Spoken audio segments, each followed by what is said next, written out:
काय मित्रांनो, आपल्या तुरी अजून शेतामध्ये आहे. इकडं सरकार तुरी आयात करणार आहे. आता सोयाबीन बी आयात करणार आहे, कारण आता सोयाबीनचे भाव वाढायला लागले. त्यांनी निर्णय घेतला की सोयाबीन पण आयात करायचं, तुरी आयात करायच्या.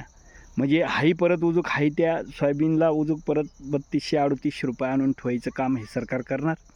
आणि आता थोड्या दिवसात ते तुरीवर बी निर्णय घेणार किंवा आयात करायला. म्हणजे काय चाललं आहे मित्रांनो, मागं कापसाच्या गाठी आयात करून ठेवल्या. आता कापसाचे भाव बघा काय आहे. जर त्या कापसाच्या गाठी आयात नसत्या केल्या तर यंदा उत्पादन बी कापसाचं कमी होतं आहे. म्हणजे चांगल्या प्रकारे शेतकऱ्याला भाव मिळाला असता. बरं ठीक आहे, आमच्या शेतकऱ्याचे कापूस संपल्यानंतर त्यानंतर तुम्ही आयात करा ना.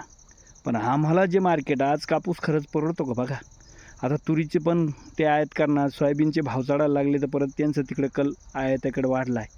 म्हणजे असं आहे की बाबा सरकारचे सगळे असे आडमुठ्ठे धोरणं आहे मित्रांनो, आणि त्यांना शेतकरी त्रस्त झाला आहे. एक तर एकीकडे खताच्या याच्या प्रचंड किमती वाढल्या, इथं उत्पन्नाला 3पट खर्च झाला आहे आणि त्याचं उत्पन्न निघालेलं त्याला योग्य भाव मिळाला. म्हणजे ही खरी परिस्थिती आहे मित्रांनो. चला, जय जवान जय किसान जय महाराष्ट्र.